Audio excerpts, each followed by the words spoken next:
Now this video is for people interested in beginning to paint nautical subjects. It's primarily aimed at painters who would like to paint boats but perhaps have avoided the subject, believing them to be more difficult than other things. Now frankly, I don't go along with the idea that painting boats, painting hands, painting faces, painting skies all require different techniques. If that was the case, no one would ever paint, because you'd have to be an expert on the millions of things on the earth. Painting is a lot simpler than that, and perhaps more difficult, because it's about obeying general principles. Now perhaps the first thing to say is that if you've not painted boats before, don't go for anything too ambitious or dramatic. We don't want any huge yachts, sailing boats, rounding Cape Horn in rough seas.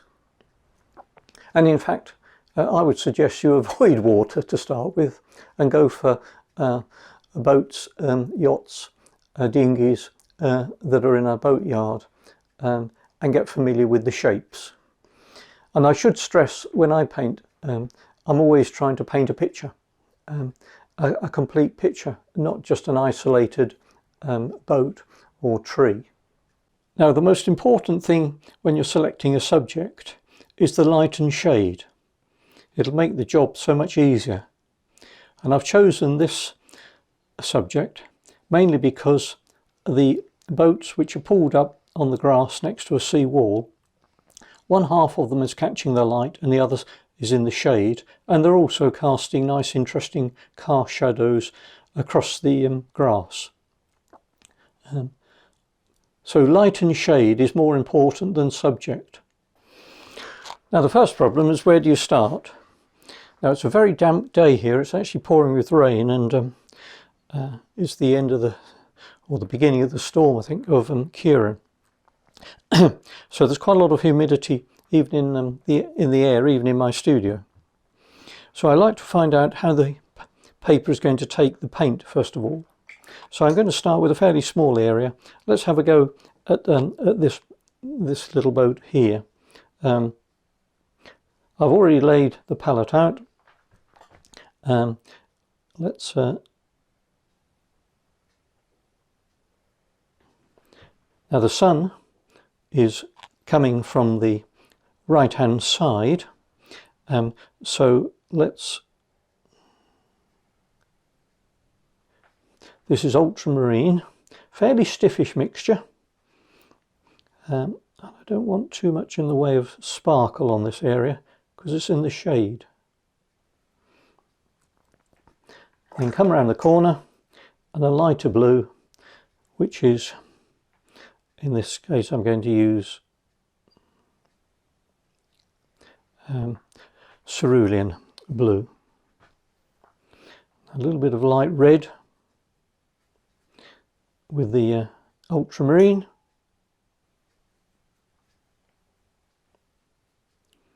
A bit more water, and we'll just indicate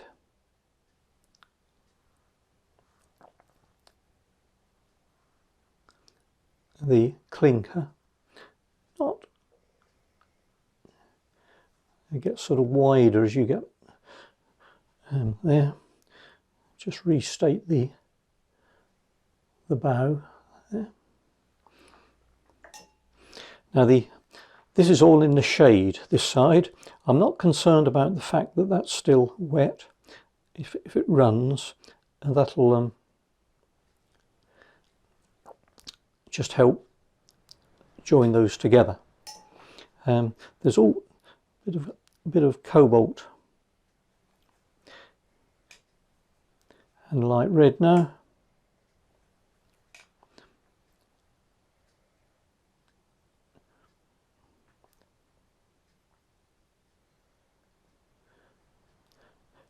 Let's have some raw umber to get some of the reflected light off the grass underneath the boat, but it'll also be quite dark there, so let's just add some raw umber to the ultramarine, because this area is not only in the shade, but it's actually not catching any light at all because it's right underneath the boat.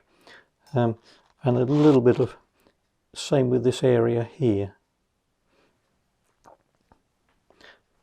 bit of raw sienna and even a little bit of Virgin green. Just add a little bit of fun colour there. I'll take up that excess moisture. Now the most common mistake people make is they then stop because they've painted a thing, but it's important to connect shapes, particularly shaded cast shadows. So let's add some burnt sienna to the ultramarine, but more ultramarine and burnt sienna to keep the cast shadow nice and cool. And all of this is a bit more blue here. Keep it nice and cool, this wheel. It's all dark and mysterious underneath here. And when you first start to paint, it's very easy to lose your nerve at this time and think, oh, this isn't going to work, simply because it's the first area that you've painted. I'll put a little bit of raw sienna and Virgin with this. That's yes, to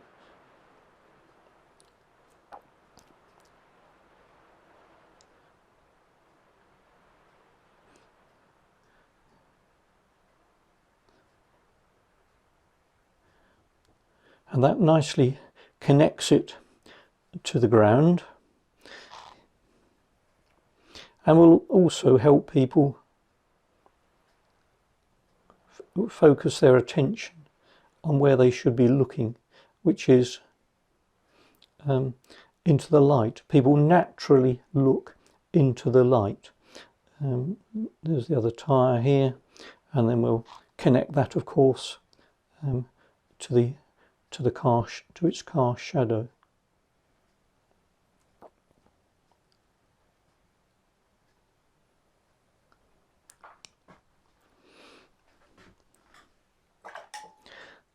A little bit of light coloured wood there, but let it all join together. Let the watercolour do some of the work for you.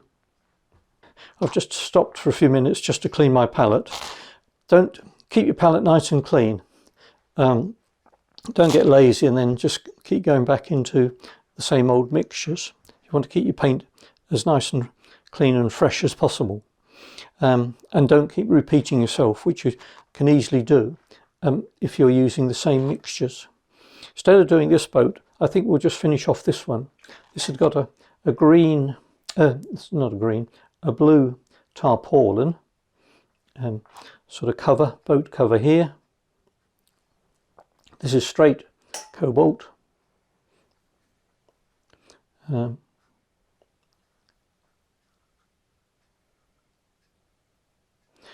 then a little bit of ultramarine, perhaps with a bit of burnt sienna, and it's just to make it a little bit darker where it turns over the gunwale of the boat.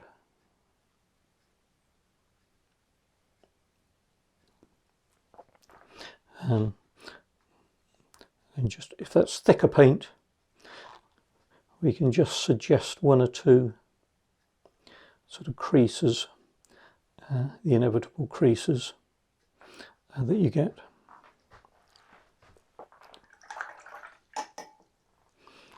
Now there's some odd bits and pieces here. Let's put those in. A little bit of wood here, raw sienna and raw umber,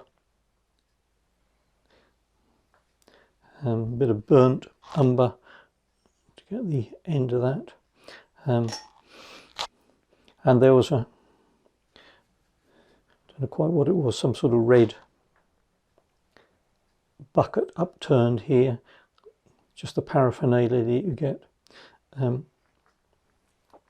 then as it obviously turns, it gets darker, so this is I've gone into cadmium red there, and now this is a bit of alizarin crimson.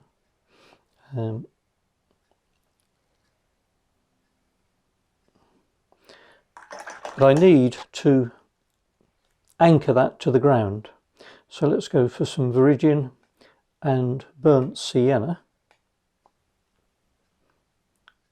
to give me a dark green, a little bit of a shadow there, and of course here. So it all just connects. But in addition to that connecting, if I just take some of that off there, let's go in with some lighter green, same mixture, but add a little bit of cadmium yellow to it, and that'll just to join the red bucket, whatever it is, to the ground. So the shaded side is joined to its cast shadow, and the sunny side is joined to the light grass. So it's no longer just on the landscape, but in the landscape, and that's a very important distinction.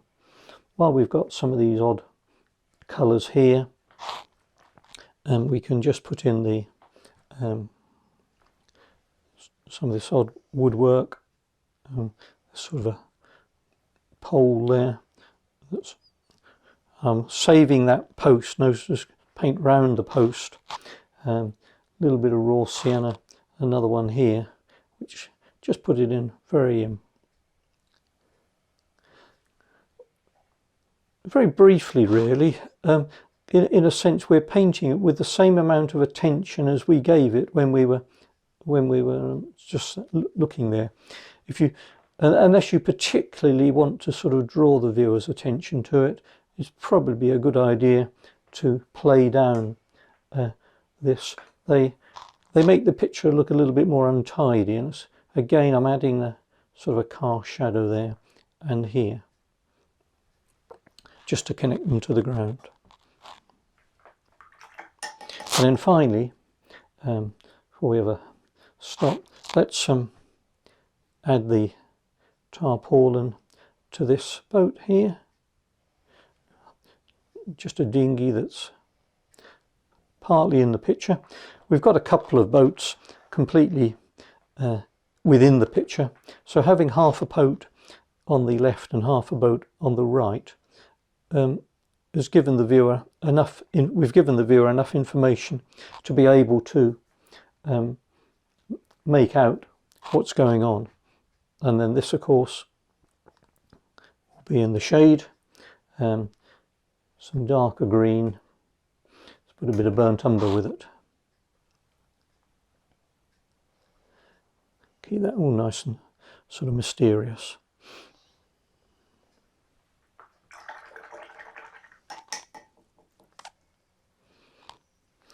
Now just another little stop to clean the palette.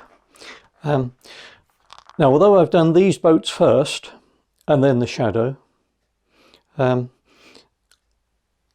avoid painting everything the same way, what I'm going to do now is the background of the sea wall.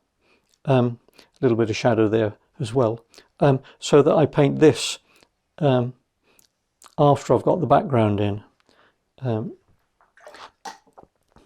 So just cobalt and just a bit of cadmium red.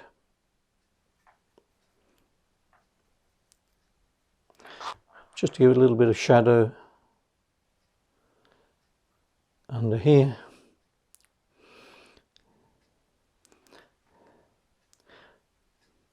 And a little bit of a crease there.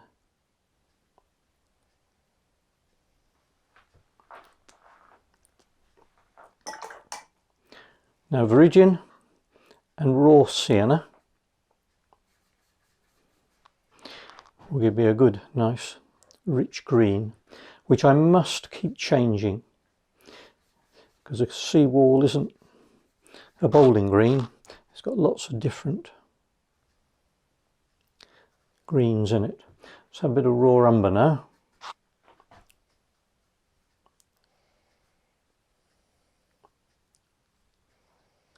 Try and hold the brush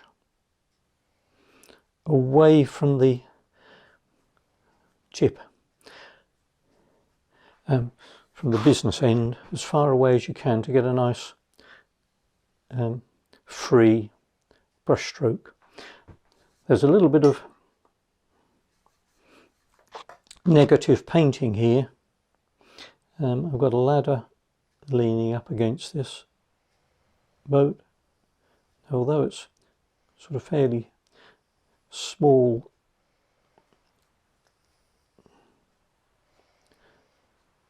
marks. Still try and do them as freely as you can. And force that post out by painting around it. And of course here I'm painting the shape of that dinghy stern as much as I'm painting the grass.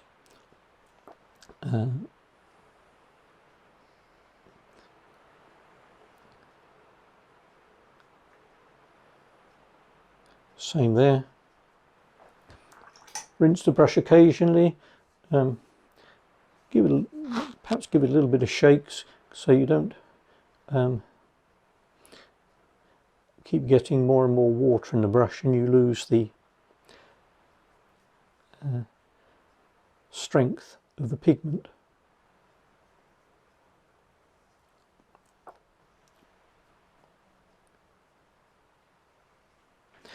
The paper, incidentally, is a piece of Saunders 200-pound rough.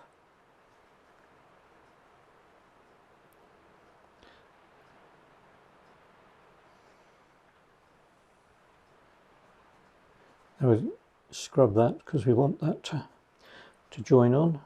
A little bit of cadmium yellow with the virgin.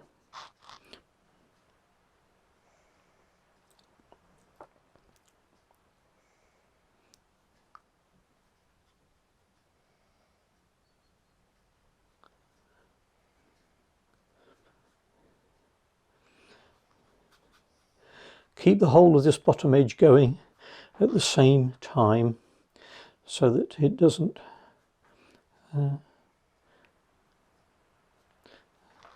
form a hard edge. A little bit of raw umber, perhaps a tiny bit of cobalt violet as well, just to dull it a bit.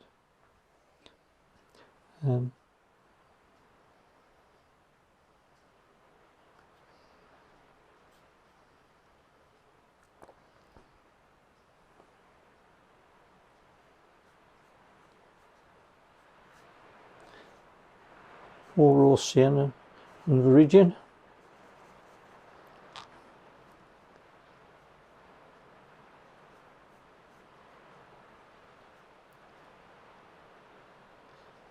Some just suggested.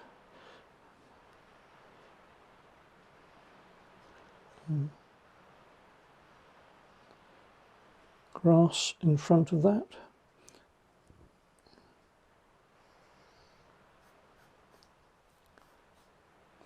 And then this becomes a sort of a gravelly area. So some cobalt violet, a bit of raw umber, a little bit of the blue as well, even a bit of alizarin. Keep changing the colour. Well, that's a bit fierce.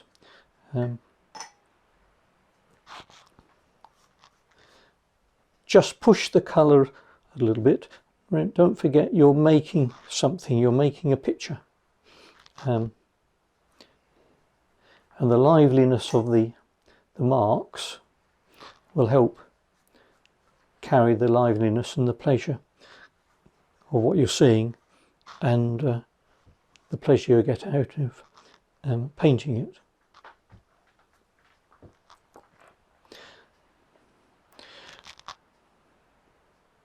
Now I'm trying to finish the picture as I go along, so much of this will be there at the end, particularly this area around here.